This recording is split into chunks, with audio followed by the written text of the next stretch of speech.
Hello, everyone. I'm Donna Fiducia. And I'm Don Neuen, and this is Cowboy Logic Radio. Cowboys didn't dance, didn't wear designer shirts. When their hearts were filled with memories, their bodies filled with hurt. They would sit around the campfire and exchange a piercing glance. Back when the West was really wild, cowboys didn't dance.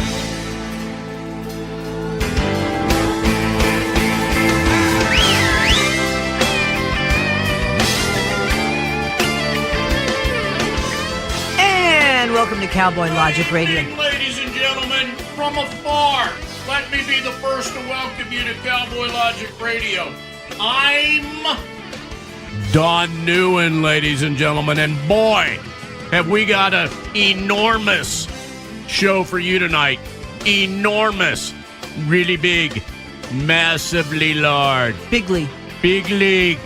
I think ginormous is the best. Ginormous. Yes. There you go. Magnanimous. Ginormous. Just like Donald Trump. The economy. Massively flatulence. I'm just using words. Is that like Donald Trump? I'm not familiar with that one, but... All right, ladies and gentlemen, on a serious note, welcome to Cowboy Logic Radio. And boy, do we have a big show for you. Before we get into anything, Donna, there's a couple of things that I'd like to speak about. Uh-oh. Do you mind? No, go ahead. First of all, ladies and gentlemen, our beloved listeners, I know that you all definitely recognized our great veterans this past weekend. For those of you that had your head in the sand or are anti-American, or haven't been taught history, those folks probably don't even listen to this show. But I want to say once again that I thank God for our veterans, because without our veterans, we obviously would have no United States of America. There would be no feeling of nationalism, of patriotism, of pride in America. We'd probably be speaking German or some other language. And I think it's very important every time you see someone in a uniform, especially that of the armed forces, that you walk up to them and say, thank you on behalf of myself and my entire family for the liberty that you have protected for us. Because that's what these guys and gals do. They protect our liberty. and the liberty of nations around the world, quite frankly. And that's something that Emmanuel Macron apparently doesn't know. I mean, he gets up there and he talks on Armistice Day, the 100th anniversary of the end of World War I, in France, in front of all these people that are out there to watch this great ceremony. And he gets up there and he basically says that Donald Trump shouldn't be a nationalist. It's like Hitler. He didn't say that, but basically inferring that perhaps because Donald Trump is such a nationalist, that the French ought to get their own army to protect themselves against the United States. You know what? It's unbelievable. The jerk would be speaking German if it wasn't for all those people that we were up there for in the first place, the greatest generation that won World War I and World War II. You know? Yeah, What I do a know. Ingrate. Which is why I have no desire to go visit France or be in that country whatsoever. First of all, protect your own damn people, Macron. Yeah. You know? He's worrying about You got a real Donald problem Trump. there. Well, All right, but this is not a bash France moment. Okay. All right? This is a thank God for our veterans. it is. Now, the next thing that I want to talk about, Donna. Oh, that's right. You had more than one. That's right. This past weekend, Donna and I were patronizing one of our local grocery stores. Happens to be the Kroger on Highway 27 in Carrollton, Georgia. Now, this is a favorite grocery store of ours. We like the produce. We like the meats. We like the discounts that we get for having our Kroger Plus card. I got 20 cents off a gallon today. Donna enjoys going to this always congested, slow-moving Kroger Fuel Island. With a horse trailer. by the way. In my can't F-350, stand I going to gassed that. up But today. we were patronizing our local Kroger store. Now, we could have stopped in Douglasville. We could have stopped at Publix. We could have stopped at what are the Food Giant or Food Depot. Okay, what's the other one? Aldi's. Ingles. We could have stopped at Ingles. Ingles, yes. I like Ingles. Yeah. But we didn't. We went to Kroger. And we went in there about 9:10. 10 minutes after 9 Eastern time at night. On a Sunday. On a Saturday night. Was it Saturday? Yeah. Still a problem when you go after 9 o'clock. Well, now. Here's what happened. And here's what happens at this Kroger in Carrollton. And I quite frankly think the people of Carrollton need to bitch about this a little bit. Because I am. I'm sure it's happening in other places, Be like too. me. Be like Don. Complain about this to the management at Kroger because it's a damn good store and they've got great people working there, but they've made some bad decisions, and bad decisions need to be corrected. Here's the big bad decision that the Kroger in Carrollton, Georgia has committed and has made. Mm-hmm. After 9 o'clock on a Saturday, you don't have any of the registers open. Your only option to check out is to go through the self-serve, scan it yourself, BS checkout station. It never scans. And then the stupid thing says, scan your next item. Scan your next item. And I'm yelling at it going, I did! I scanned it. You didn't pick it up. Yeah, and this computerized voice yells back at you. No, you didn't. No, you didn't. No, it doesn't. All right, but see, here's the deal. You've got 3 or 4 people that have been assigned to this self-service checkout. Now, that's fine if you go in and buy a box of tampons, or if you go buy a pound of hamburger meat. A gallon of milk. Or a gallon of milk. There you go. Half but when and you half got for me. $175 worth of crap that you've loaded into your buggy, it's a pain in the rear end to go through the self-service checkout line. You can't do that. You got to sit there and scan. Night. Then you got to wait for everybody and their brother that's in front of you. And you walk up there and you realize, oh my gosh, I've come in here after 9 o'clock. There's no normal checkouts open. And what do you see? This line that reminds you of a Trump rally that's coming out of this self-service line where they've got 4 queues set up, 8 if you count the other at the north side. But you've got nothing that is a real person willing to check you out, take your money for the $175 or whatever we spent. We spent $80, actually. We're sitting there having a scan that, well, we've gone in there. But we've learned our lesson not to buy a lot of things after 9 o'clock on the weekend. That's pretty much the bottom Kroger line. management in Carrollton, this is damaging your sales. Now, just one lane would have been nice. With 2 or 3 lanes, you got 15 people that are piled in behind this self-service numbnut queue.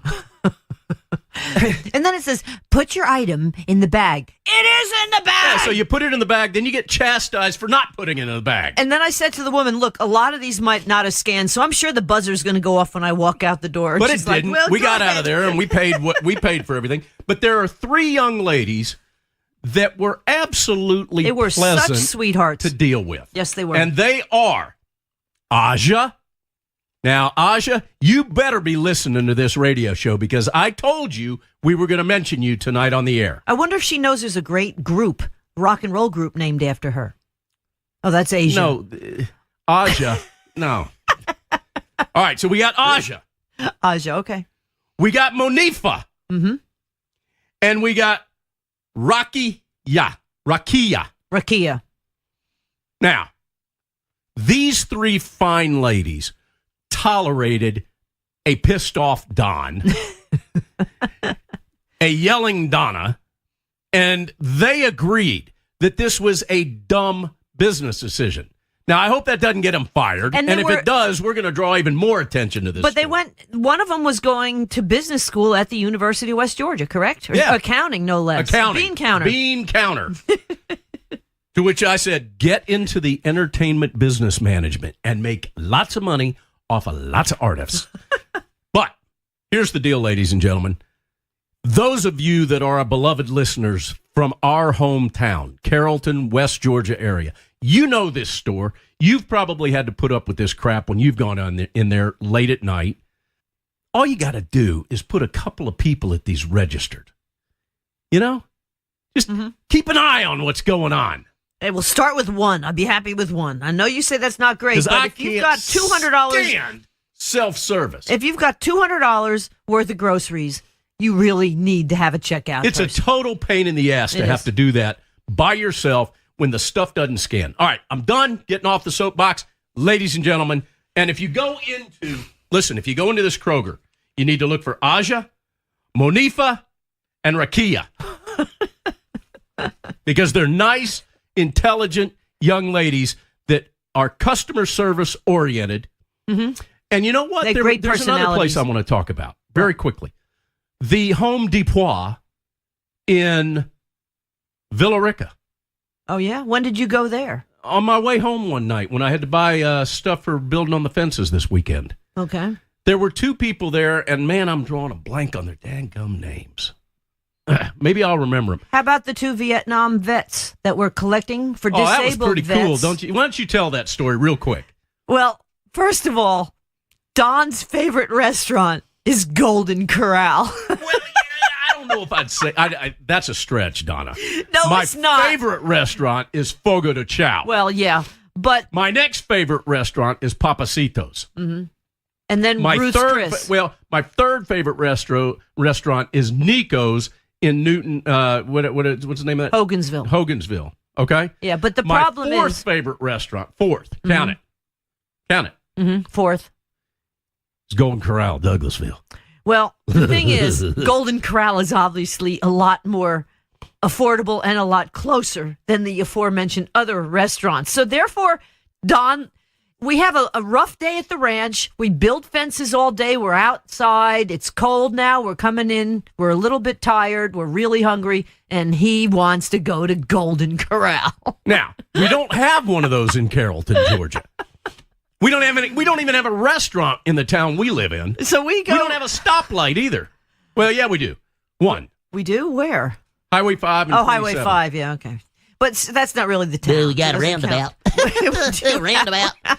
And you know what happens to this roundabout every damn weekend? Some drunk puke drives Drive through it straight and knocks through down the signs, and all the signs are bent over.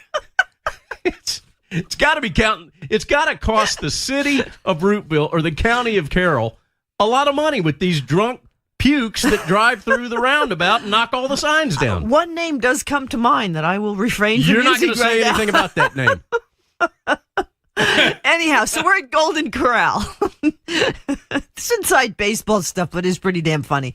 So we go to Golden Corral, though, and this is serious, and it's the day before Veterans Day, Saturday night. And there are two gentlemen there collecting money for homeless vets. Vietnam vets. And they were just phenomenal. One Army, one Navy. Yep.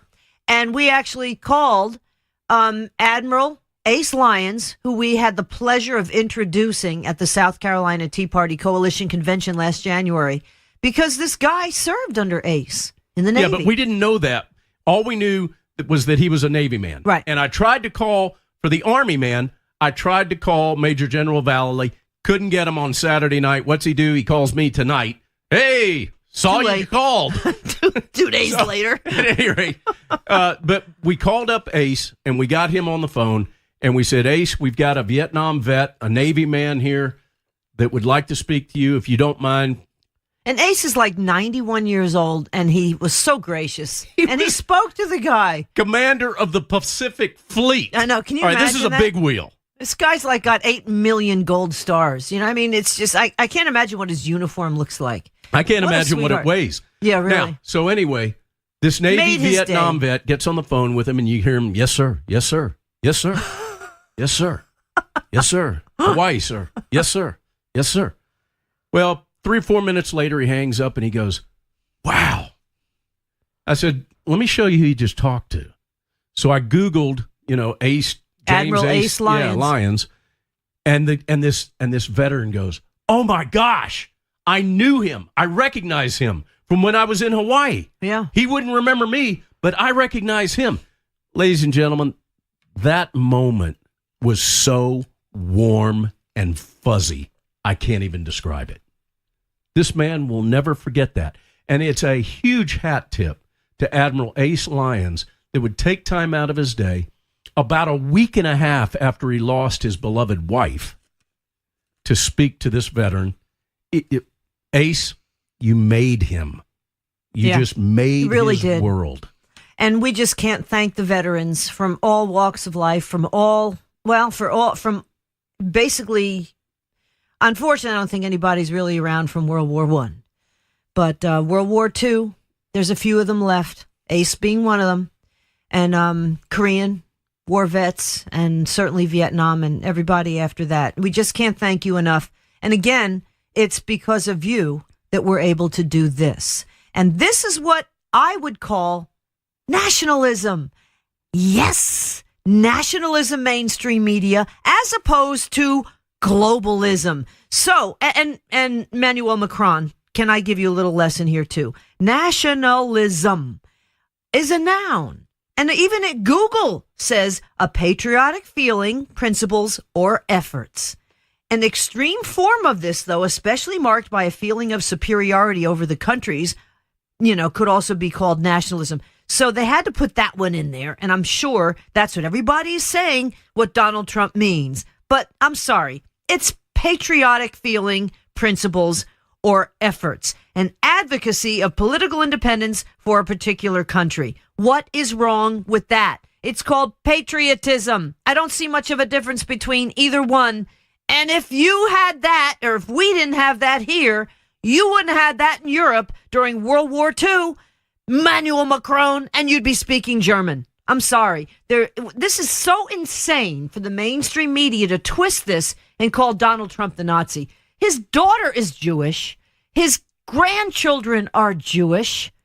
He moved Jerusalem's, the capital from Tel Aviv, our embassy from Tel Aviv to Jerusalem. I actually think this is insane. I think that Donald Trump might be a nice Jewish boy. What do you think, Donna? I don't know. I don't think he's that, but I'll be telling you one thing. He's a hell of a lot more tolerant than most. Let's all refer to President Donald Trump as that nice Jewish boy. He's the boy that everybody's mother wants their daughter to marry because he's a nice Jewish boy and he's got a lot of money. That's what they refer to as a mensch, okay, honey? A mensch? A mensch, yeah. What does that mean? This is like a guy that you always want your daughter to marry. Is that a New Jersey comment or a Jewish comment? That's a Jewish thing. Might be both, but it's a mensch. I just happen to know that. Now that we're talking about New Jersey, how you doing? Hey, Donna. Hey, Donna.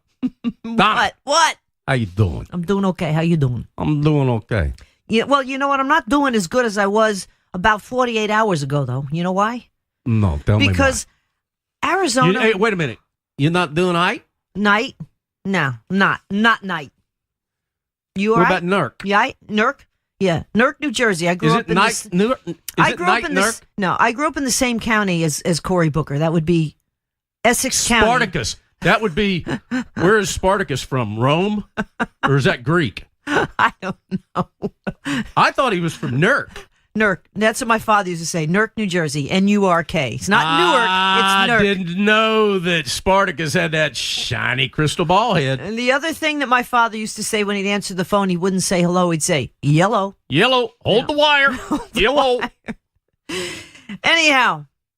Did I tell you about Kroger? No. I don't want to hear about Kroger anymore. You did tell us about Kroger. What, Jeff Flake is beginning to look good now here, Arizona. What is wrong with you? What is wrong with Arizona? Let me ask that question. Yo, Arizona. What's wrong with you? With you. What the hell's wrong with you? What's wrong with you? Maricopa County, what's wrong with you? No, I'll tell you what it is. Nobody wanted to talk about the fact that Kristen Sinema is a communist. She actually said Americans should join the Taliban. And you know what the thing is? To me, it's kind of like South Florida. They just kept counting votes till they got enough that they needed. I think and then the Don Republicans. King's sister needs to be arrested. Don King's sister. Oh. The woman in South Florida. Wesley Snipes. Isn't that her name? No. Wesley Snipes. Her last name is Snipes, but no, it's not. Isn't a snipe one of those little things you go hunting for that really doesn't exist? Will you stop? I'm serious. I know. What was that? Was that Snipe a Saturday hunting. Night Live skit? What was that? I don't know, Snipe but hunting. I've made people go snipe hunting That's before. pretty darn funny. My kids. So Jeff Flake By the way, Jeff Flake was in Massachusetts a few weeks ago because he's thinking about running for president, but that's just too funny. The problem is the Republicans are still divided. Do you know what his daughter's name is? Jeff No. Flake's daughter? No. Snow. Oh, stop. Snow. No, that's the kids that are coming out of colleges right now. Snowflakes. Anyhow, problem is... Did I tell you about Kroger? No. And the thing is... yes, I did. You did, but I don't want to hear it. You have to say yes. Zip it. Zip it. You have to say yes. Zip it. You have to say yes, but I don't want to hear about it. Yes, but I don't want to hear about it. Okay, Zip back to you, Donna. Okay, we have 2 minutes left. I didn't get to anything here. Ladies and gentlemen, I've done it again. I have prevented Donna from doing headlines once again on the opening segment of Cowboy Logic Radio. Back to you, Donna. Does Emmanuel Macron put his people first? Well, maybe not. That was a dumb question. I was just thinking that. It's just a random thought. Since Trump has been elected, the Dow is up 39%. Well, it was down 600 points on Monday, though. The S&P is up 28%. The Nasdaq's up 41%. The best the economy has done, or the markets have done since FDR. Just thought I would mention that because you know what? Nobody else is. And I'm just really sick of this. We have about, 15,000 votes now that we have to make up here in Florida to see if Gillum can win. It's so pathetic. It really is pathetic. Let's just keep counting the votes until we get enough so the Democrats can win, because that's pretty much what the case is. And it really seems to be the case also in Arizona. Nobody's questioning it. Donna thinks that I'm keeping quiet, and she thinks that, I've just pulled her mic down. We've got 1 minute and 16 seconds left. I'm mad as hell and I'm not going to take it anymore. There you go. Sorry about that. Didn't mean to yell in your ear, everybody. The point is, the Republicans sit back and take it. And the Democrats just sit there and they play for keeps. They cheat. This woman, Wesley Snipes' mother, is down there. Don King's sister. Don King's sister is down there deciding whose votes she gets to keep and whose votes she doesn't. I wonder how many times she decided to vote. I bet you thousands. They're bringing stuff in by the truckload. Matt Gaetz, the congressman, he's down there. They won't even let him near it.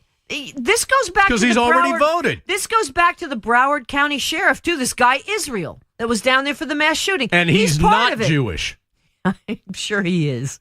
The point is, there's so much corruption down there. It's been going on for years. It's been 18 years. I covered the 2000. The 2000 election. That's right. 18 years All right, ago. we got to go to break, but before we go to break, I have to tell you about one of our guests, Tom Del Beccaro. Let me tell you, ladies and gentlemen, I have not been more flattered. Tom Del Beccaro hit me with a private message in Facebook last week, and he said, Don, I would like to use a photo of you as my profile picture. No, you told him to do that. He didn't say he wanted to do that. You told him he better do that. We got to go to break, Donna. Who's coming up next? That aforementioned Tom Del Beccaro. Then Dr. Michael Busler talking about the economy, and Kathleen Willey. She is a Clinton survivor, a Clinton victim, but she's also worked in the White House for a couple of years, and she's going to talk about her memories. It's almost like a radio Christmas card, well in advance of Christmas, but we're getting into the season. It's all coming up next on Cowboy Logic Radio. And I'm Don NEUEN, ladies and gentlemen.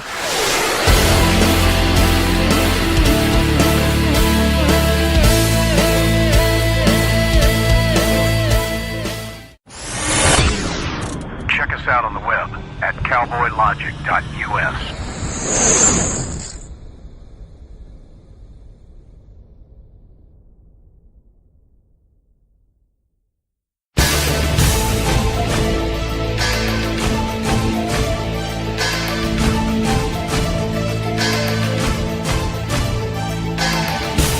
Welcome back to Cowboy Logic Radio. I'm Donna Fiducia, along with Don NEUEN, and our very special guest for this half hour is Don is trying to blurt out his name, but I'm faking you out. I'm making you talk faster by faking you out that I'm going to interrupt you. He's mouthing.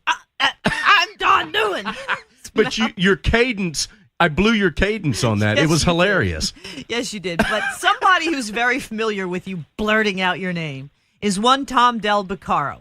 And Tom is a good friend of ours. His book, The Divided Era, even though it was written a few years ago now, is starting to be quoted by not only the New York Times It's and the starting Wall to be Street Journal, plagiarized. but That's okay. by top media organizations. Because it's so apropos now, really, more than ever. And Tom is the former chairman of the California Republican Party. He's a lawyer, but of course he won't hold that against him. And you can read his stuff right now in the Washington Examiner and the Epoch Times, EPOCH Times. Tom, explain again real quick what that is, because I didn't realize what a great website it is. But also, I should tell everybody, all your stuff, and you've written for Breitbart and the Daily Caller and Forbes as well, but all your stuff can be found on politicalvanguard.com. Tom Del Beccaro, welcome back to Cowboy Logic Radio. Hey, great to hear your voice. Great to recap the elections and things going on. The Epoch Times is a conservative newspaper that is a voice of dissent to control in China of, freedom of speech and the like, but it's here in America. It's also a national or an international newspaper and news organization with TV as well, and I've been doing TV for them, and now I'm one of their featured columnists.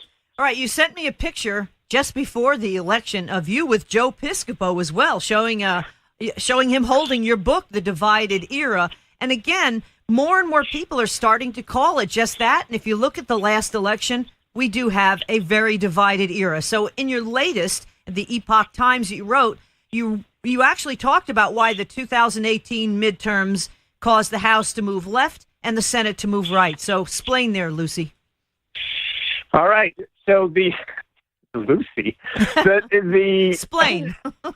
The House did go to the left, clearly. The Democrats took control, and the Senate meandered a little bit more to the right. Let's start with the Senate. The reality is in American politics today that there are far more reliable red states than there are blue states. A lot of the small states and the Midwest and the South, of course, are red, although Georgia's given us a scare. There's probably somewhere between 23 and 28 red states. There were 33 Republican governors before the last election. There's only 16 reliable blue states. They're the biggest, and we'll talk about that in a minute. But, you know the way our system works, 2 U.S. senators per state. If there's above 25 reliable red states, the Republicans should control the Senate, and there's more like 27. And so for the foreseeable future, all other things being equal, the Republicans really should have a firm hold on the Senate for the next 15 to 20 years. The House is a different story and always has been. The House is more like a national referendum in elections. Very frequently, it reacts much more than the Senate. Of course, the Senate only has a third of its elections every 2 years. The House, the entire House is up every 2 years, which means it can move quicker in one direction or the other to the left. And that's why, by the way, as a historical matter, every year since Eisenhower, basically the television era, every first term, midterm since then, the President's Party has lost seats but once, that once being in the wake of 9/11, which is not, we hope, not a repeatable circumstance. So, once again, we had a first-year midterm for a president, and the House, the President's Party lost seats. We are on such razor-thin margins in the House during this divided era, and this represents the fourth such flip since the divided era started in the 90s. The margins that are there are pretty small, and so it doesn't take much to flip it. So the national referendum on a new president, which has happened all the way back to Lincoln and before, again took place. Democrats take the House, and our divisions will continue to rise. The next 2 years are going to be really divided, and if the Democrats overreach, I can see the House flipping back. I was going to ask you, do you think the Democrats have jumped the shark? I mean, it really gets to the point where, Trump did more in 2 years even than Ronald Reagan did. How much does a president have to do before he gets any credit? 92% negative media certainly doesn't help things.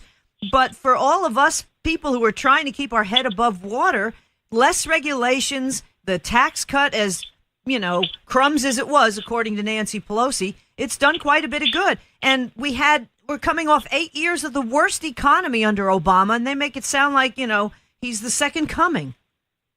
Yeah, I don't expect this partisanship to recede. The reflexive nature of this partisanship is like the 1850s leading into Lincoln's election. There was nothing Lincoln could say that could convince the fire breathers in the South, that's what some of the partisans were called, that he was not going to take slavery away from the South. He just didn't want it to extend to the territories. No matter what he said, they didn't believe him. Today, no matter what Trump says, the left doesn't believe him. And so he's not going to get the credit for that. The philosophical divide is massive today because the philosophical divide plays out in government spending. Our government spends $6 trillion a year. If you get to be president, you have a huge say in where that's spent. If you're you control the House, you have a huge say in where that is spent. And so the size of government, I say to people, the more government decides, the more it divides.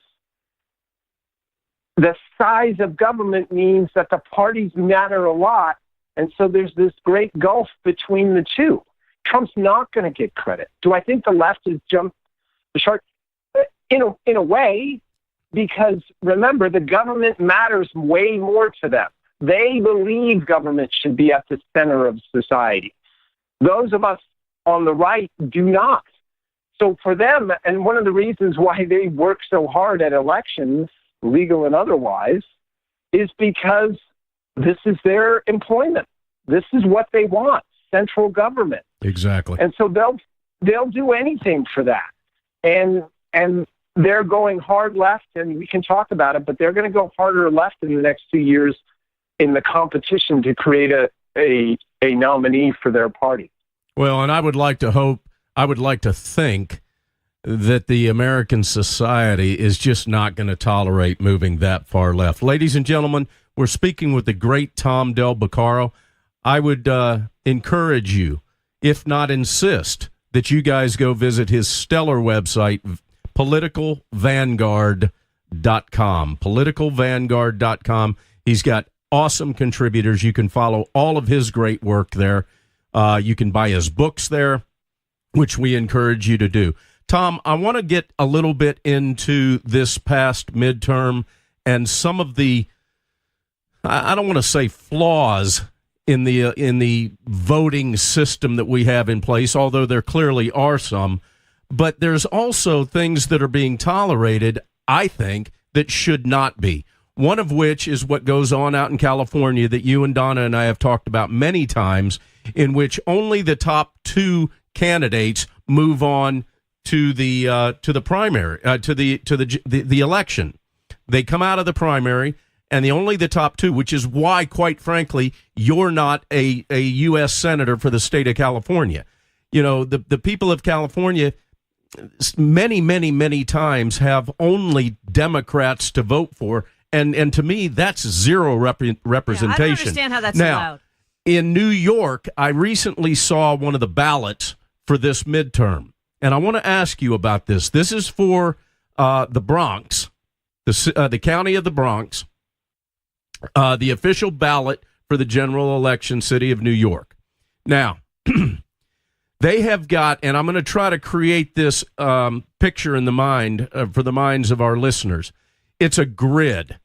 Now, unlike the ballot that Donna and I looked at for voting in Georgia in Carroll County, that had a Democrat, a Republican, and might have had an independent in there. Let me tell you how this thing looks just for the governor and the lieutenant governor of New York. You've got a grid that works its way from left to right. The first column, of course, would be Democrat. The second column is Republican. The third column is conservative. Now, the same person that's in the Republican column is listed in the conservative column, the same two people that are running. Then you move over to the green, the working families, and independents. Now, Cuomo is listed 3 times on this ballot. For all those parties. For Democrat, working families, and independents. And I don't mean independents with a T, independents like the 4th of July. Now, he's also listed under the women's equality section. Oh, God. There's a libertarian section. There's a SAM, S-A-M section. There's a reform section. So we've got 1, 2, 3, 4, 5, 6, 7, 8, 9, 10 categories And he's under all for the governor, in which Cuomo's listed 4 of those 10. How is this even acceptable, Tom Del Beccaro? Well, okay, so wait a minute. Is that the ballot or the ballot statements? This is the official ballot for the general election. So what that is. So what you have in New York are, and the reason why it goes left to right in the manner you described, is they do that according to party registration. Democrats have the largest registration on the far left.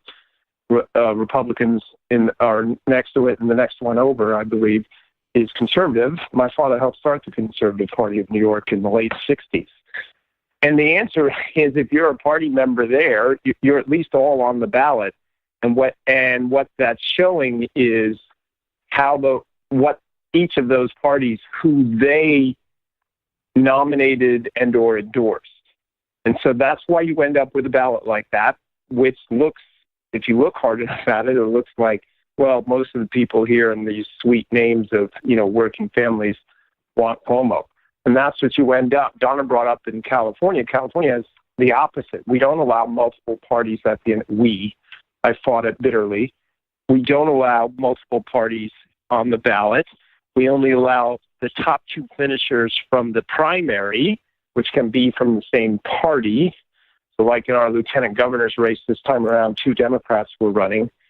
And that kills off third parties, which I fought against. Third parties are a good thing. They chastise the major parties in our history. Yeah, but shouldn't a politician, Tom, shouldn't a politician be restricted to a party? And I say this with regard to the Republican, this Mark Molinaro. They got him listed 3 times. They've got him listed under Republican, conservative, but again, the point is that the Reform Party nominated and endorsed him. And so if you're a Reform Party member voting in this election, they list who your party nominated and endorsed. That's just ridiculous. That's how that works. To me, it's ridiculous because it's like they don't want to upset anybody. It's just like, it used to be gays and lesbians. Now it's LGBTQ, RSVP. I mean, it's just ridiculous. They don't want to, offend anyone. And then you have Tom Del Beccaro, another thing I want you to talk about, the millions and millions, even though we supposedly had campaign finance reform, that Tom Steyer, George Soros, and Michael Bloomberg, which was totally ridiculous because Bloomberg, of course, when he was running for mayor of New York, realized he couldn't do it as a Democrat, so he switched parties. One as a Republican. Now he's back to helping Democrat causes big time. It's just like, how do people who don't even live in the state, I mean, Stacey Abrams here in Georgia spent a week in San Francisco raising money. And they're totally out of touch. How can these people be allowed to force their way of thinking on us rednecks here in Georgia and many of the other red states? Well, this is one of the biggest dynamics and changes that occurred in this election cycle, which was that the Democrats took a quantum leap lead over Republicans in what I call crowdsourcing fundraising. And what they're able to do, keep in mind, nationwide, the Democrat candidates for Senate and the House outraised Republicans by over $300 million. That's no small amount. That's $300 million is the amount Bush 43 spent in 2000 to become president. Wow. That's just how much more they raised. They raised over $1 billion. And they're doing it in an interesting way. You mentioned Stacey Abrams, who got a lot of her money from out of state. Gillum next door to you. got like 90% of his money out of state. Cinema in Arizona, most of her money, huge percent out of state. What they do is they identify candidates, and through Emily's List and other referral networks, they support their candidates far better than Republicans who rely on sort of yesterday's way of raising money. You recall 10 years ago, Obama, part of the reason he got elected was the huge tech advantage that the Democrats had at the time. Republicans closed that gap. If they don't close this gap, they are certainly undermining their future efforts to get elected, although we can talk about why that's going to change in the next 2 years. But in future year midterms, it's definitely going to be prevalent. The answer to your question is, and for those of us who have argued against campaign finance reform as it's defined today, money finds a way, and excessive regulation just raises the cost of doing it. It doesn't end it. I believe in the First Amendment. I think I should be able to send money to a candidate in New York. I should be able to buy advertisement in New York. But I believe in simplified campaign finance laws, which require immediate disclosure of who wrote the check, instead of these complicated laws that allow people to hide where the money's coming from.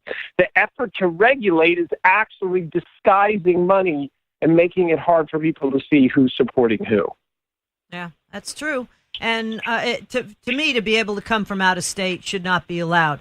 All right. In your latest, in the Epoch Times, Tom Del Beccaro, you talk about, well, and the real big thing was there were so many Republicans that retired from the House. In large 39. part, that was excessive amount. Well, but also the Republicans shoot themselves in the foot all the time, in my opinion, because if you're the head of a major, what am I looking for? Major. What am I looking for here? I have no idea what you're looking for. Within, if you're head of in Congress, if you head a committee, a committee. There you go. That's the word I'm looking for. Then the pay to play position, right? And then it goes away. Unlike the Democrats, you can be in there forever. So a lot of these guys don't want to go back to being a regular Joe, so they retire. Plus the fact a lot of them are rhinos, so they don't like Trump, which to me is a good thing. Get them out of there. But look at what's happening, well, in Arizona, unfortunately. That's the Senate. But you had Flake out of there, and it looks like Sinema's going to squeak in with cheating. But as far as the House is concerned, you had huge amounts of Republicans that retired. But you're saying that it's a possibility that in 2 years it could flip back? Yeah, we're in a period where divided eras, highly contentious eras, where you have a basically balanced electorate, like the last 30 years of the 1800s, called the Gilded Age. In that 30-year period, huge issues were decided, and things happened. So voter interest was really high, like today. In that 30-year period, the House flipped 6 times in 30 years, once every 5 years. Not only that, twice it flipped in back-to-back elections, twice. And that's where we're headed today. With razor-thin margins, it's not going to take much to reflip the House. And I think it'll flip within the next 6 years to be sure. And the question is when it will happen. Now, the next 2 years is going to be very different when it comes to money and how things operate, because it's a presidential year. There's going to be 15 to 20 Democrats trying to raise money, at least initially. And that's going to take money away from House candidates, which gives the Republicans an opportunity, with Trump being the nominee, to marshal their money and put it all into the House, while the Democrats spend almost all their money to be president. That's the difference that's coming this time around. Who do you think, and I know I'm asking you to look into a crystal ball here, who do you think will end up going up against Trump in 2020? Well, historically, the person who ran before has a huge advantage because they have a system operations already in place. So there's no question that the likes of Bernie Sanders has a leg up on all of these newbies that are thinking about coming out and running. The real question will become, who is going to have enough money to go through the primaries and get people on their side? So that immediately means that Michael Bloomberg and Bernie Sanders have a leg up. Remember, a significant factor in Trump winning was the fact that there were so many candidates. That means to win, he only had to win 20-something% of the vote. That similar dynamic now, I'm not saying Trump couldn't have won in a smaller field, but that definitely helped because the dissent vote went to him, and the dissent vote was larger than any other candidate. Play that on the Democrats now. The dissent vote, or the far left vote in their case, could easily go to a Bloomberg if he can win an election. Remember, he spent $300 million. He spent $300 million just for to win a third term. He's got the ability to do that. Bernie Sanders has the network to do that. So I tend to think it'll be someone like that. I don't think it will be a first-timer. God, I hope it's Hillary. I just hope Hillary. I'm sorry. Bring it on. I'd love it to do it again. She is running again. I just don't see her being I think voters are too impatient for her now, and they don't. I don't think they'll want to bring them back. I don't see her. I don't want to raise an ugly name here, especially out in California, because again, if California had a decent electoral system, you would have been on the ballot against Kamala Harris, and I think have a much better time of it. But Kamala Harris and Cory Booker seem to be the two totally leftists that have come to the top. I wonder if they blew their Spartacus wad. and the whore. Well, I wonder if they blew their wad seriously with the Kavanaugh hearings. No, I don't think so. I think one of the dynamics going on here for the left is you have to be lefter and louder. And I believe that your stance on Kavanaugh will become a bit of a litmus test, as well as impeachment. And they can say to their people, look, we were with you on Kavanaugh. We knew the stakes. We fought. We didn't back down. So remember, to be their nominee, generally in our election history, to get the nomination, you have to be on more to the outside of your party than the center. That's on both sides. For the Democrats, that will be a litmus test of Medicare for all, which they're both in favor of. Fighting to the death over this. Though it's really Medicaid for all. That's what's so scary. Those of us that work for it are going to be forced onto Medicaid if the left has their way. And I'm hoping against hope that enough people are going to say, hey, this is way too far left for me. I'm never going to vote for the Democrats if they're going to do that.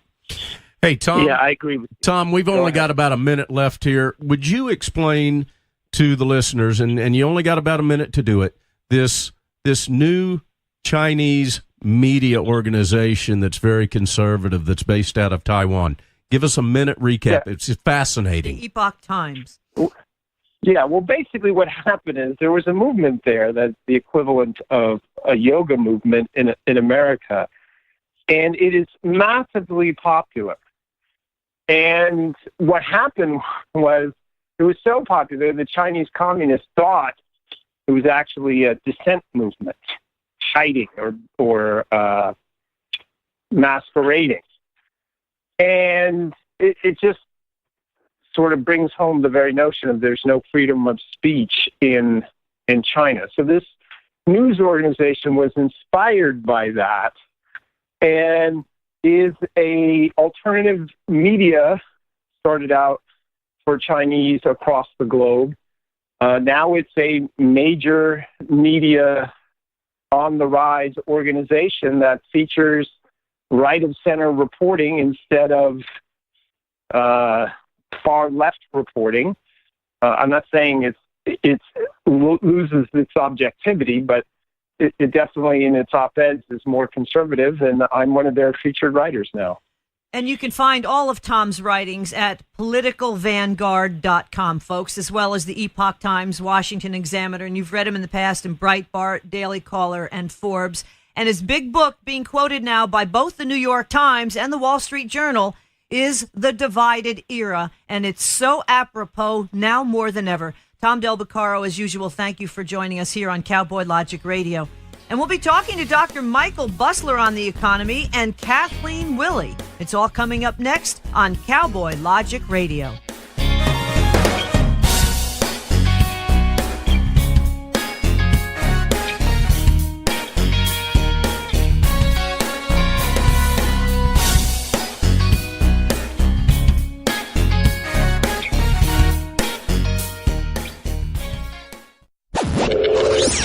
Check us out on the web at cowboylogic.us. Hello, everyone. I'm Donna Fiducia. And I'm Don Neuen, and this is Cowboy Logic Radio. Cowboys didn't dance, didn't wear designer shirts. When their hearts were filled with memories, their bodies filled with hurt. They would sit around the campfire and exchange a piercing glare. Back when the West was really wild, cowboys didn't dance.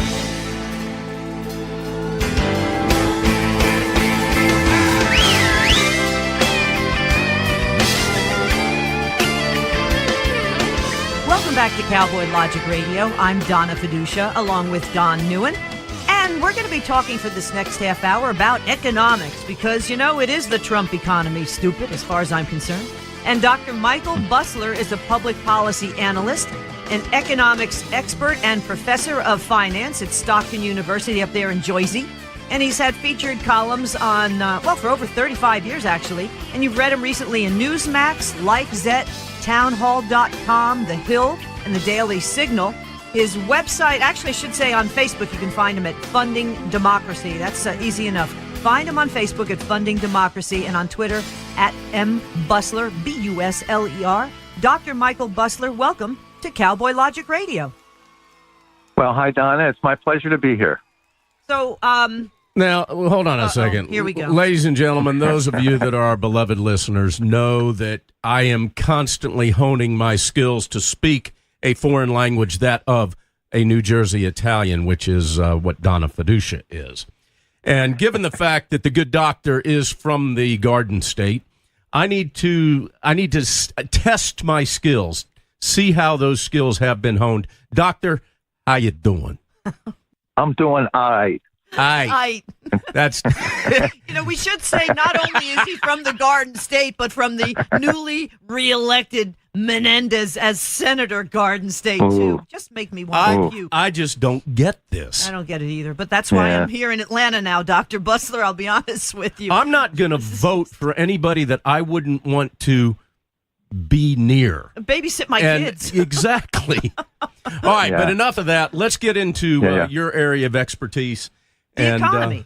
Exactly. Yeah. Right, and I happen to think it's going pretty damn good. Well, the thing is, and this is what's really scary, Dr. BUSLER, is that as Maggie Thatcher said, socialism is a wonderful thing until you run out of other people's money. The real problem is there are more and more people on the public dole than are paying taxes. So it behooves them to keep voting that way. And I really think that is a huge problem. Yeah, you're right. It is a tremendous problem, especially here in the U.S., where we've done so well historically because we have freedom in the marketplace. And with freedom in the marketplace and individual freedoms come individual responsibility. And people have looked at things that way. We recognize we do have some social responsibility, particularly for people who are unable to care for themselves. But for people who can care for themselves, the U.S. policy always stresses individual responsibility. And you're right, the socialism works, as Maggie Thatcher said, until you run out of somebody else's money. And right now, with less than half the population actually pays income tax. Half of them don't pay any income tax and receive many of them receive government assistance. This simply is not going to work into the long run. Well, the Congressional Budget Office says only the top two income quantities, actually, I guess that's the people who, I guess somewhere over 75, 80,000, which is a lot lower than I thought it was going to be in the United States, right, pay more in taxes than they receive in government transfers. And again, we're pretty much at that tipping point, just like all of these elections are showing. And that's what's so scary, because once we go the other way, and thanks to the mainstream media, of which I used to be a part of, thank God I'm not anymore, they refuse to show the failures of socialism. In fact, they're going that way because they think they're going to stay in power. They don't talk about Venezuela. Oh, God forbid they talk about Cuba and all these other failures. It's never worked. I actually have a French friend who said to me, it's never worked because the right people haven't tried it. And I just, my head wants to explode. No, not only hasn't it worked, it probably will never work into the future either. The more you rely on government, the more economic growth tends to slow, and the lower standard of living people tend to have. This whole movement really in the last 6, 8, 10 years towards more socialism is really a result of having a very stagnant economy for nearly 2 decades. Prior to President Trump being sworn into office, the U.S. economy hadn't grown at least a 3% annual rate since 2005. We haven't grown at least a 4% annual rate since the year 2000. What that means is when you have very slow economic growth is many of my students for the last 10 years graduate and they're lucky to find a job. Many of them have had to take jobs for which they're overqualified. So you end up with what economists call underemployment. Well, there's a lot of resentment that comes from that because, look, people went through college. Most of them took on a bunch of debt. They thought when they got out there would be opportunity for them. But since the economy was growing at about a 2% rate over the last 8, 10 years, they didn't find good opportunities. So they took these jobs for which they were overqualified. That also meant people without college degrees had no job opportunity. They became so discouraged that they dropped out of the workforce, probably 5 or 6 million discouraged workers. Well, they're going to be very resentful, too, that, hey, I can't even find a job to support myself. They started to put pressure on the government, and you had President Obama who was willing to listen to them. And President Obama said, look, if you can't afford things, I'll take care of it for you. He increased the amount of food stamps that were being paid out. He increased the amount of welfare payments, eliminated the work requirement for welfare payments, and he gave people free health care. So if somebody has free food stamps, free income from welfare, and free health care, they say, look, there's no reason for me to go to work. I get all these things for free. Well, the things aren't free. Somebody has to pay for it. And as Donna correctly pointed out, it's people in the upper 2 quintiles who are actually paying all the taxes that go to cover these payments. As a result of everybody doing poorly the last decade or so, they start to say, look, well, maybe there's something wrong with the system. Maybe we should go to capitalism. Because, again, when growth is low, people that are well prepared and are upper income earners, they find opportunity. But it's everybody else that has a difficult or nearly impossible time finding opportunity. They get all this anger and they start calling to the government to take care of them. And that's what leads to this socialism.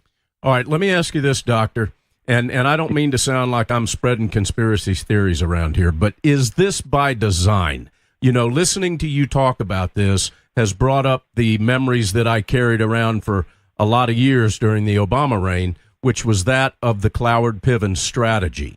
Now, yes, when you just mentioned that it puts the burden on the upper 2 tiers to support that welfare state, that upper tier, the top financial economic tier of our society can really afford to do something like that without taking too much of a hit. But that middle class, that upper middle class and the middle class is the ones that are really taking the hit when the welfare state starts overwhelming a society financially.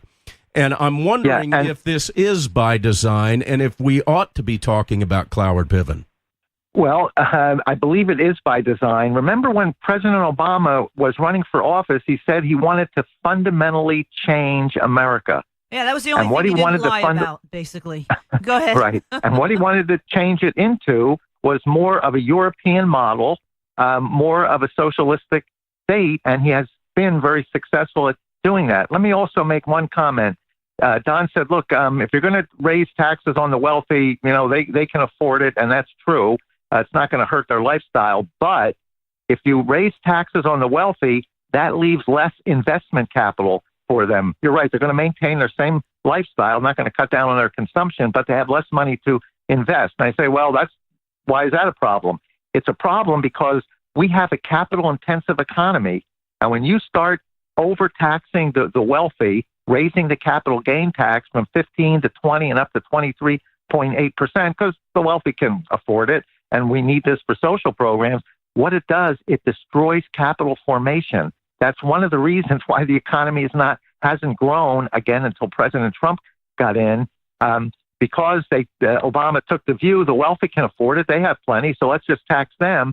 And as he did that, there was less capital going into the system, and that partially led to the slow growth economy. When President Trump cut taxes for all Americans, including the highest income earners, the highest income earners had that 10% cut in taxes roughly, and now they have more investment capital. That supplied capital to the economy for growth. Then he with corporations, they were paying an average of about 35% in taxes. He reduced that to a flat rate of 21%. That too created more capital for growth. That kicked in January of this year. By April of this year, the economy was growing at a 4% rate. Even with the Federal Reserve raising interest rates 7 times in less than 2 years, even with that, the third quarter is still growing at a 3.5% annual rate. That's all because President Trump, one, reversed the growth stifling regulations that Obama had put into place, and he took some actions to create capital. He did it through his tax cut. He also gave the banks more ability to lend by repealing part of the Dodd-Frank bill. That's what really led to growth. So you're right. The wealthy can afford to pay taxes. That's true. But every time you take $1 from them in taxes, you reduce $1 in new capital formation, and we have a capital-intensive economy. That's going to slow down economic growth. Could not agree with you more. Let me ask you this. If you were to do an economic prognostication over the next 2 years, given the fact that our House has just been seized once again by the Democrats, and then what I am hoping will be a second term of 4 years for Trump, in which possibly we can regain the House. Under those circumstances, but especially the next 2 years, what do you anticipate with growth and our economy? I'm still very optimistic about economic growth. And the reason is we haven't had it in so long, number one. And number two, President Trump modeled his tax cut after what Reagan did in 81, went into effect in 82, and even what Kennedy and Johnson did in 63, 64. Well, after Reagan's tax cut went into effect in 1982, 1984, the economy grew at a 7.5% annual rate because of those tax cuts. I don't know if we'll get quite to that point, but I'm still very optimistic of 3-4% growth or higher the next couple of years. Now, you said a very good point, but now the Democrats control the House, and that's true. They won't be able to reverse any of the tax cuts because any bill they would put forth would have to be approved by the Senate and then signed by the president, and that won't happen. But they may stop Trump from doing some additional things to increase economic growth. The next thing he should do is to reduce the capital gains tax back to 15%.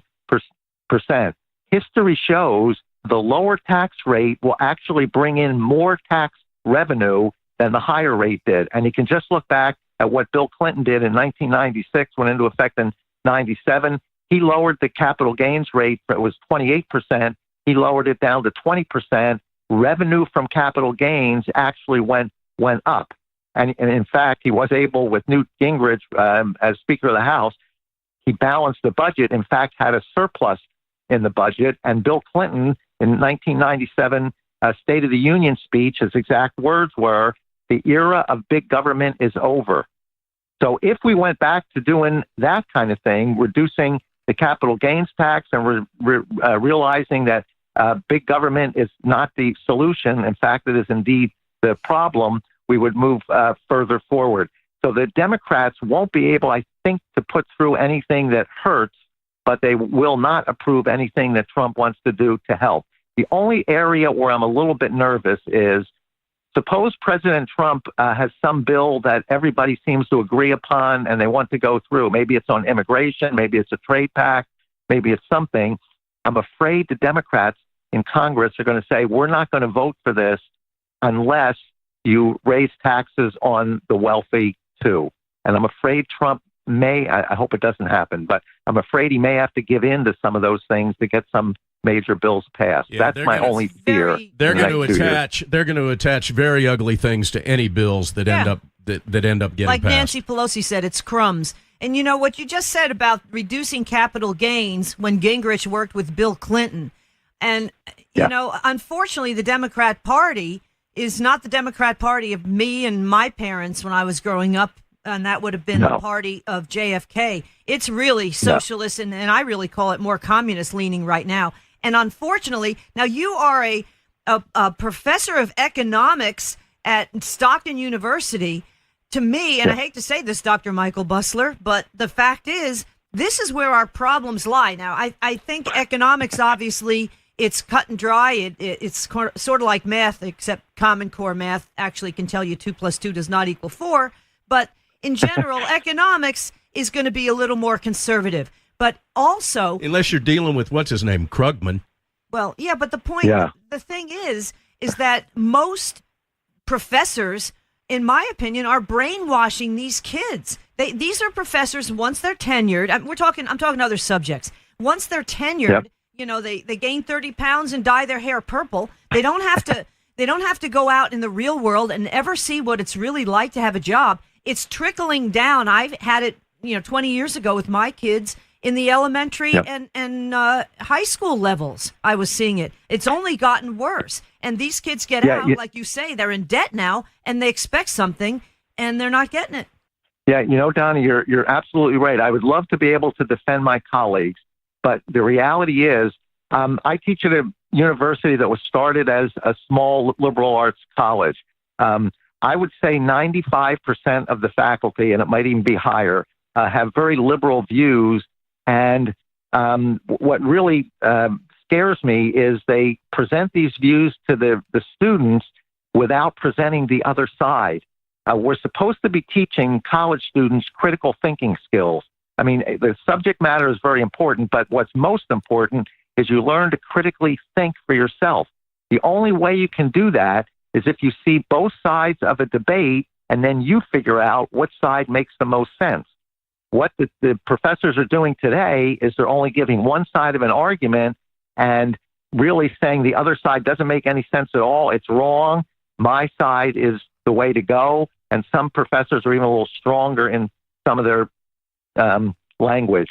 So what I see at my college is seen, at my university is seen at, I'm sure, practically every university across the country, and they're doing a disservice to the students and ultimately a disservice to the country. Absolutely. Absolutely. You can't be a true professor and an activist at the same time. You just can't do that. Right. And, my dad was both my parents were in education. My dad recently retired from UCLA.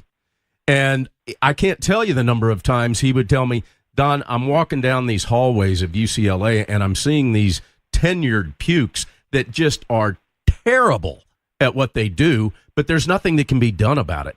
And that is sad because you, sir, represent a very small fraction of professors throughout our education system in the universities and colleges. And it's sad because of such a small percentage that you actually represent. But you know what? I think it has to do with your subject, and that's economics. You can't really. Yeah, but he's got Krugman, people like that are countering and the problem.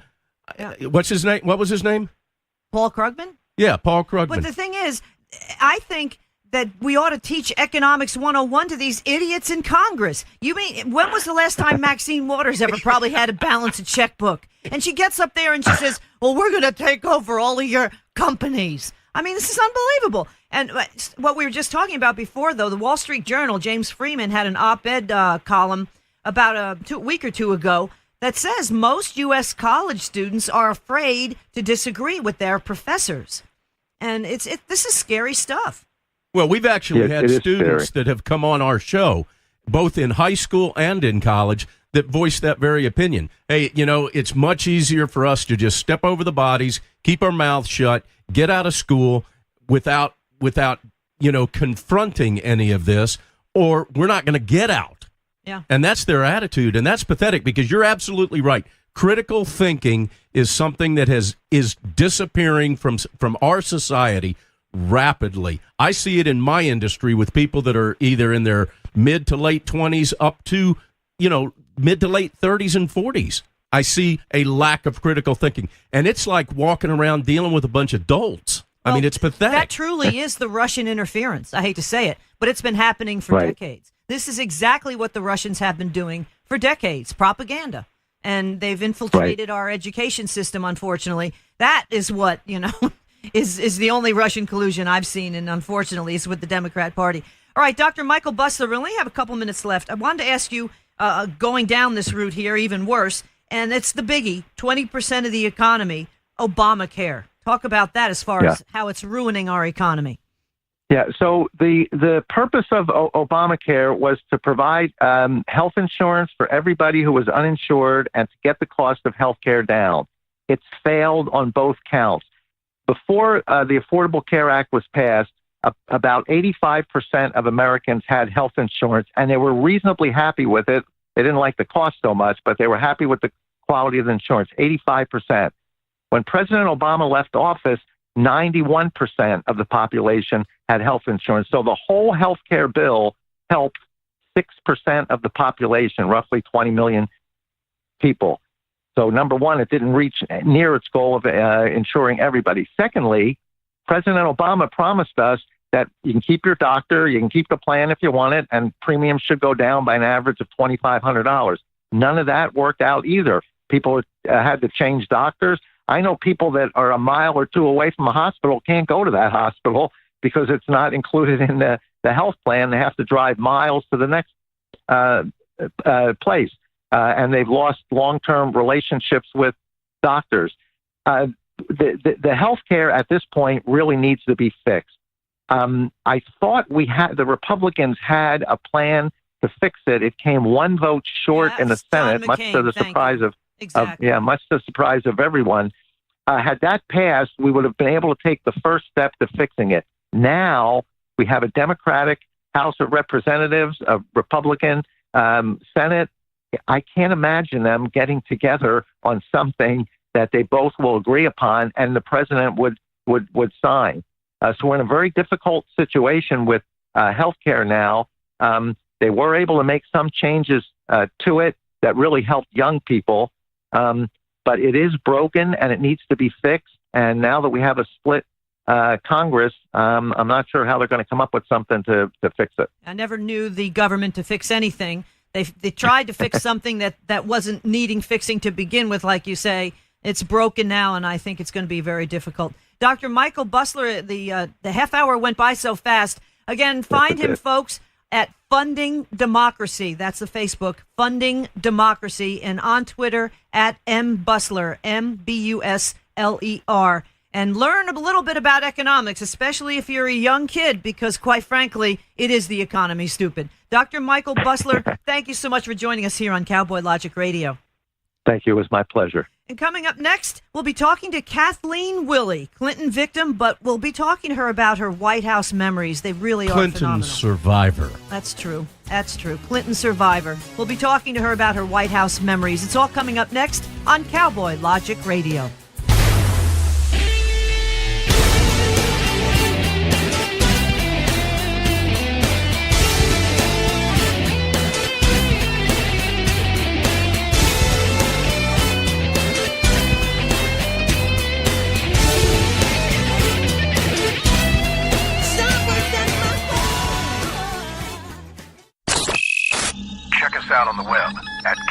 cowboylogic.us.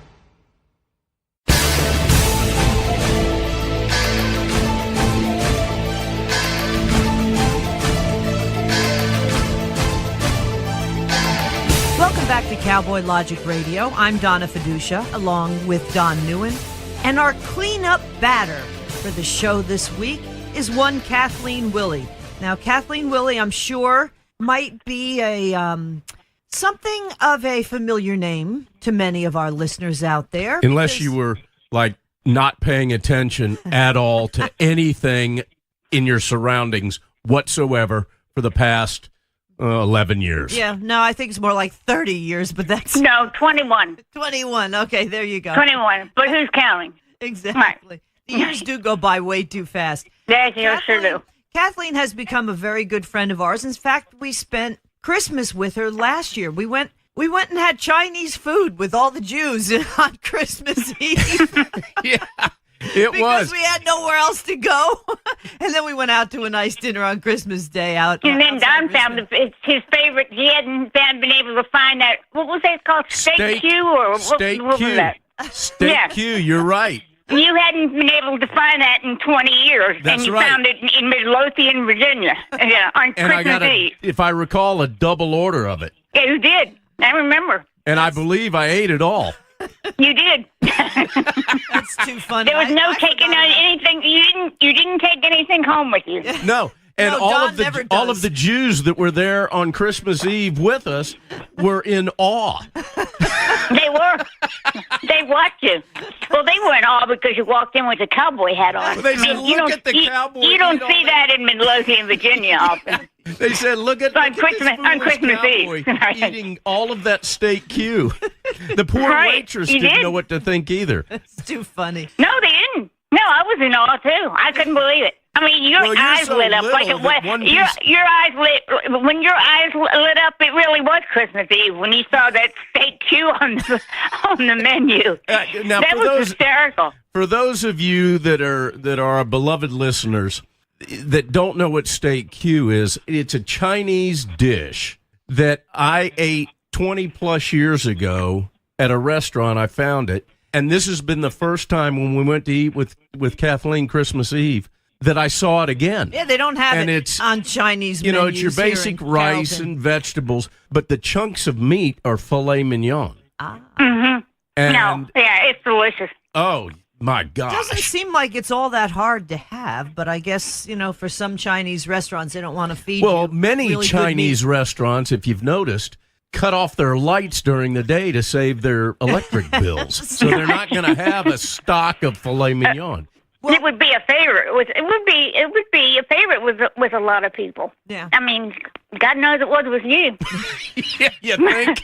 But one place where they don't dim the lights ever is the White House, the People's House. And Kathleen is very familiar with the White House because she worked there. And I want to get to that, Kathleen, because as we've talked in the last couple of weeks, you started telling me about some of the various rooms and planning, even at Christmas time. I almost want to have like a Cowboy Logic radio White House Christmas card for everybody for the next segment. But obviously, though, before we get to that, I want everybody to really be brought up to date as far as, well, your whole real problem, obviously, because many people saw you in 2016 at that second debate between Donald Trump and Hillary Clinton, sitting right up there with all the other women who basically were assaulted and in Juanita Broderick's case, raped by Bill Clinton. And that kind of just put a bit of a damper, I think, on Hillary, and certainly put a puss on I think Bill it was Clinton's I think it was a face. game changer. Yeah, I think it was a game changer. I think it really got a lot of people thinking. Because the Democrats were trying to do such a number on him after that Billy Bush video, and it just really turned things around, I think.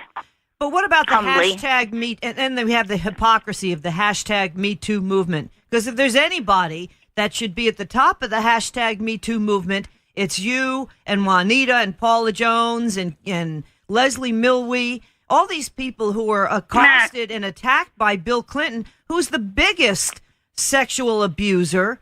They wouldn't even give us the benefit of the doubt or even give us a mention when the Me Too thing exploded all of a sudden overnight. And that they just refused to even mention our names. Remember when they had, it was one of the, was it the Academy Awards or one of them, when all the women wore black? Yeah. Yeah. Remember that? Yeah. And I remember I called Juanita and I said, why don't we lobby for an invitation? Who would we lobby?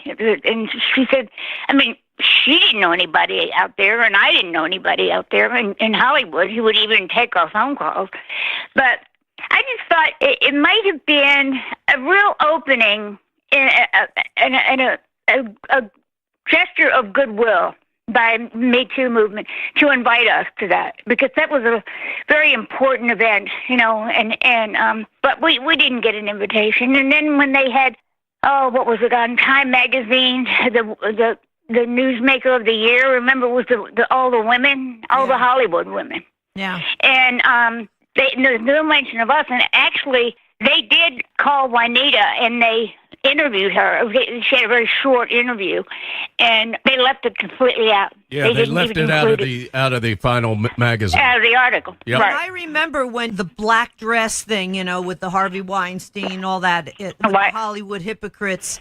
The next day you tweeted, I wasn't asked to go there, and I could have wore my little black dress. My little black dress. I have a nice black dress. I have a great black dress, as a matter of fact. I've only worn it a couple times. It's still hanging in the closet. And I bet it still fits, too.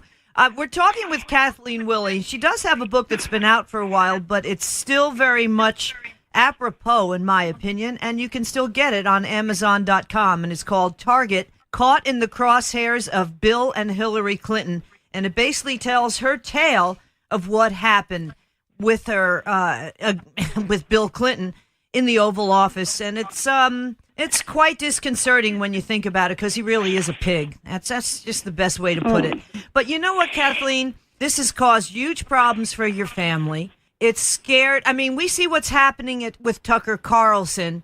When you're talking about the Clintons, your husband, in my opinion, died under questionable circumstances. Yes. You did say it was a suicide. Unfortunately, there are so many people around the Clintons. 40 or 50 that have died in similar circumstances. And I can't imagine what you went through for decades with that possibly happening to you. Antifa is one thing. Obviously, thank God, nothing really violent has happened to any of these public figures. But the threat to your life was very real for decades. It was. I was terrified for a couple of years because Hillary had her private police, secret police come down here, and just all kinds of very awful, strange, disturbing things happened to me over a course of a couple of years when the whole Starr investigation was going on, and it was after my 60 Minutes interview, and it was all during that 1997, 98, and actually 98, 99, 2000, mostly 98, 99. Just a lot of things. I live in a very rural area, and I'm very hard to find, and there just were too many things that happened that I just knew they weren't coincidental, or they just weren't things that just happened. And it was a terrifying time because, number one, I was a widow and I was living alone, and it's scary. It was real scary. I live in the woods, and it was just a very scary time. But I know what Hillary Clinton is capable of. They did the same thing. Juanita, she was followed a couple of times that she knew of. Paula didn't really suffer any consequences like that besides what happened to her, which was awful. But Jennifer Flowers was really harassed. They broke into her apartment. They stole her answering machine tape that she had. They went and saw her neighbors and asked questions like, is Jennifer the kind of woman who would ever commit suicide? Those kinds of questions that really scare you. Wow, I didn't know that. Oh, yeah. Yeah, she really had a hard time. Kathleen, let's remind the listeners, for those who are not familiar with this story, which I would assume are going to be very few. Kathleen was, and I'm going to use certain terms, you guys want to correct me, you're welcome to do it. She was physically abused, sexually abused by Bill Clinton inside the White House. The Oval Office. In a room that was just off of the Oval Office. And this happened shortly after Thanksgiving. Remind us of the year, Kathleen, that took place. The Monday after Thanksgiving of 1993. Okay. You know, she was mortified. Now, I want to put this also into a strong man, big man versus teeny woman perspective for you people. Was it last year? It was last Christmas that we actually spent with you up in Virginia. Mm-hmm. It's the first time I'd ever met you. We talked to each other over the phone and the radio many times, but it's the first time that we actually met you. Mm-hmm. And ladies and gentlemen, I'm here to tell you that, you know, you look up the word little or petite or smaller than petite in the dictionary, and Kathleen's picture's there. You know, Donna is a petite woman, and Kathleen is smaller than Donna. And you remember the first thing you said to me when I met you? You're so tall. Oh, yeah. Well, here's the thing, ladies and gentlemen. You know, Clinton is a big man. Now, he's obviously 6'2". a lot more frail than he was back in the late 90s. Okay, he's 6'2", right? Right. And how tall are you? 5'3", almost. Probably 5'2" now. We all shrink, as they say. Yeah, I'm shrinking, too. Well, here's the thing. Bill Clinton could have picked you up with one hand and spun you around like some kind of a baton. Yeah. That's how small framed you are. That in itself is something that a lot of this Me Too movement isn't really addressing, is the fact that these women that have been victims, and that's exactly what you've been. You've been a victim not only of Bill Clinton, but Hillary Clinton. I'd rather use the word survivor. And the media. I like the word survivor, Dad. Well, you're right. You're right. Yeah. Absolutely right. But we often forget how small these survivors actually are. Yeah. Well, women in general are smaller than guys. I mean, it's unfortunate. Except the guys in Antifa. The women are larger than the guys in Antifa. Have you noticed that? Yeah, it's true.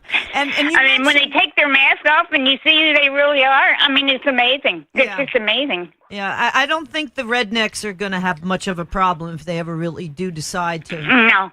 Well, one of these little Antifa pukes took his shirt off, and I'm looking at these arms, and I'm going, Donna, look like olive oil. Get some balls and sauce. We've got spaghetti. On a more serious note, Kathleen, you did say the Clintons had a lot of hitmen, too. And this is why, I mean, they knew where you live. They know where everybody lives. Paul Beccaro, people we know. Lanny Davis, James Carville. Right. I mean, Sid Blumenthal. Sid Blumenthal. These people are still around. That's a bad man. Hey, did they ever break into your house, Kathleen? Somebody broke into my house, came into my house.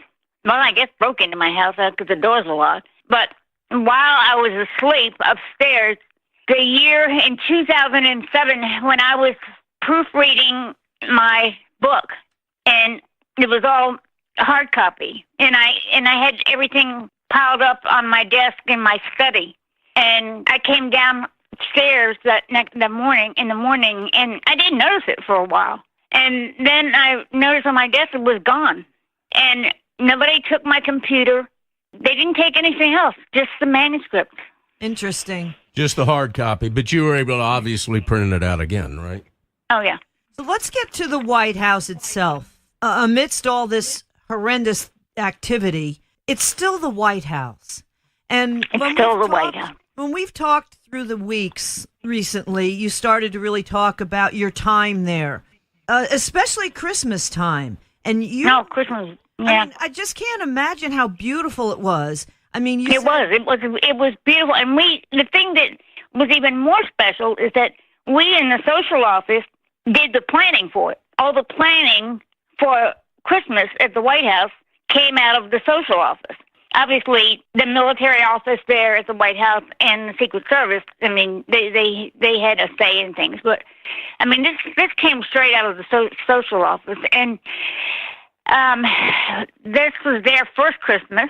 You know, they were picking out the Christmas cards in June, and we started making plans in June. And so it was a long time planning Christmas. And it was fun. I mean, they decided that they would invite children to participate in sending in ornaments. Well, anybody, actually. And so we just had hundreds, thousands of ornaments sent in to us that we had to look at and inspect and see if that they would be appropriate for the White House Christmas trees, because there was more than one. Yeah, I was just saying, how many trees did they have? They have one in every room? Well, I'm trying to remember. There was one in the blue room, and then there was the main one, I think, was in the blue room. And there was one in the room to the compared to the Oval Office. Like, where would that be? The blue room is in the red room. When you see the front doors of the White House, when they stand on the front steps as they're welcoming guests. If you walk in there, they walk across big, expansive floor, and they call it the state floor.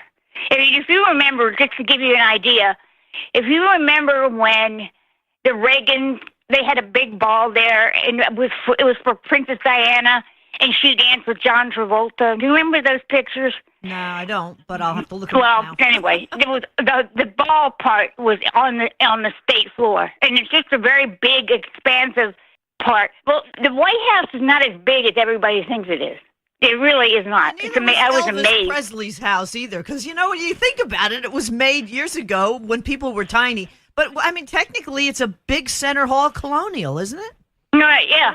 But so what you do is you would walk in the front door, you walk across the state floor, you walk across. When you see, if you can picture this, when you see the president walking down that long hall with the red carpet for a press conference, like it was, you're basically walking across that, and then you walk directly into the blue room and the red room, and I think it's a green room. I can't believe I can't remember that, but I'll have to do my homework for my own satisfaction. But so there were Christmas trees all over the place. The state dining room had Christmas trees, and that's when they have the big gingerbread house that the chefs make every year for the display on the. Did the pretty much follow all of those traditions? Because I mean, they really didn't like Christmas. I mean, I had heard, and I want to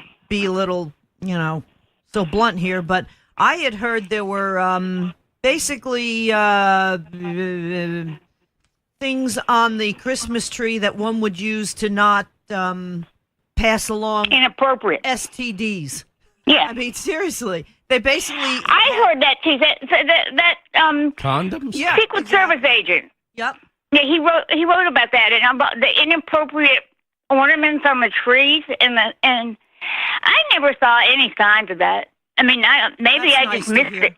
Well, I just didn't. I mean, and if you were there every day and you were looking at the trees and looking at all the ornaments, remembering the ones that you'd picked out and the ones that were approved, you would notice things like that. Now, I remember he said they were way at the top of the trees, and they were very large trees, so it was hard for me to see all the way to the top. But I just never saw anything remotely like that. In all my years, he must have seen something I didn't.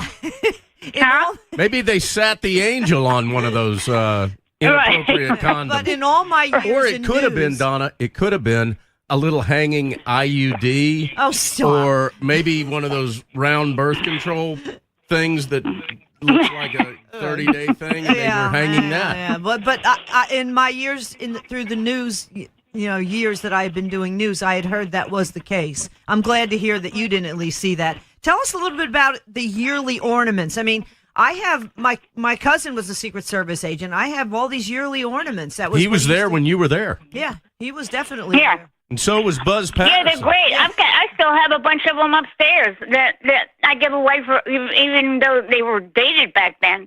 But I was able to get them. You could buy the White House ornament, and then there was that was more special than the ones that you would buy in the Secret Service store. And they were pretty. They were everybody loved having them.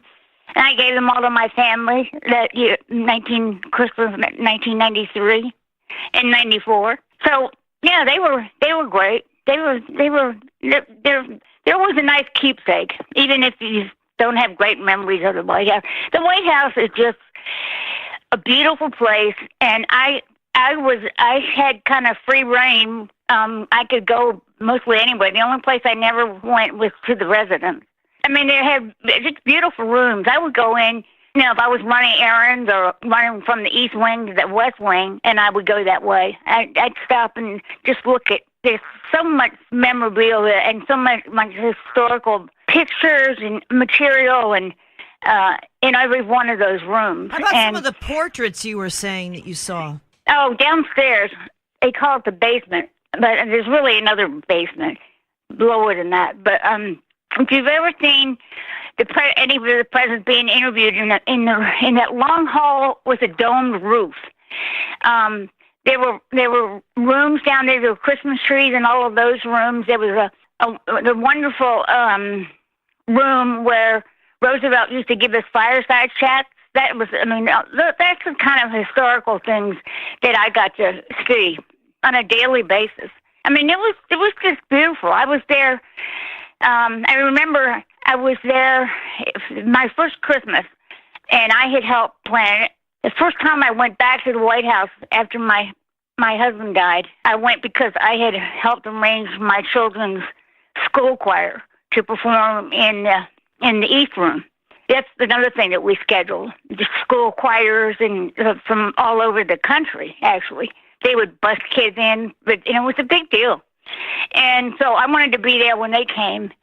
And every night in December, there's a reception, different receptions at the White House. I mean, and it was a lot of people, the congressional and, you know, Department of Justice and Department of Defense, and just if you name every group that you can think of, and the veterans and that kind of thing. Although I don't think Clinton had one for veterans, but I could be wrong. But I remember one thing I really remember, it was because it was a sad time for me, and I really wasn't having Christmas at home. That just, you know, we just canceled Christmas that year. But I remember I was standing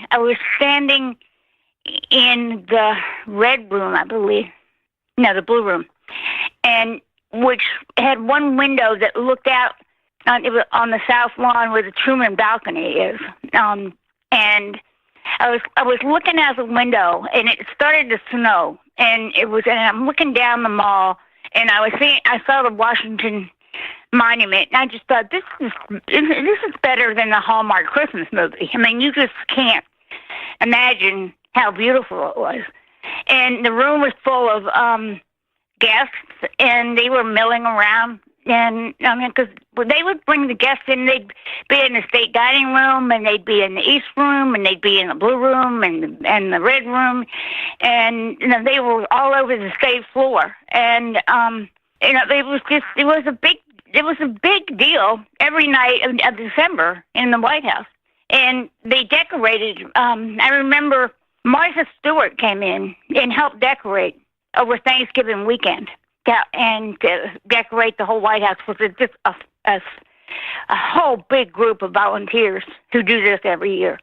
And none of us really were up there. I think the social secretary and a couple of people who stayed in Washington for Thanksgiving who didn't go home.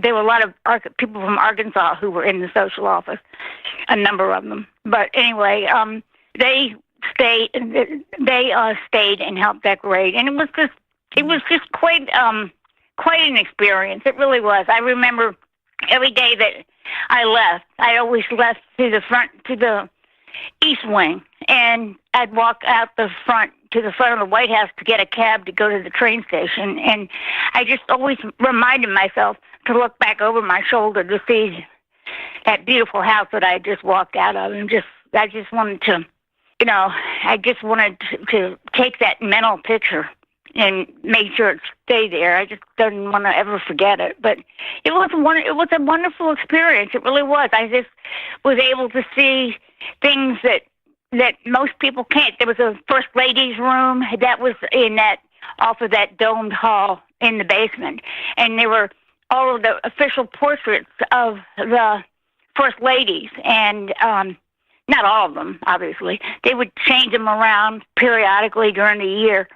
But Jackie Kennedy's portrait always stayed there. They never moved that.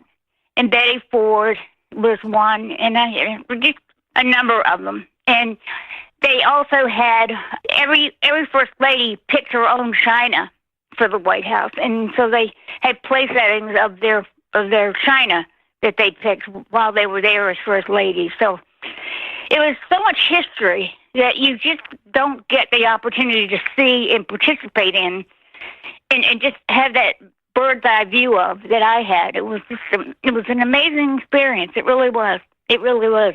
Well, Kathleen, we thank you so much for sharing that with us. And that's exactly That is awesome. I mean, it's like a radio Christmas card to see as you pull away, it starts to snow. With all the horrible experiences you had, really to see this, though, at this point, is just, I mean, you know, it just sends chills up my spine for sure, and I'm sure the same with our listeners. Kathleen Willey, Target, Caught in the Crosshairs of Bill and Hillary Clinton. That's her book. You can still find it on Amazon.com. Kathleen Willey, thank you so much for joining us here on Cowboy You're welcome. Logic. My pleasure.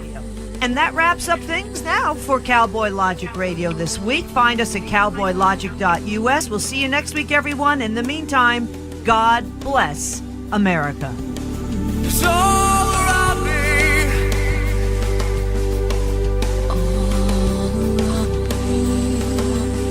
It's all around me. It's all around me. Yeah. Check us out on the web at cowboylogic.us.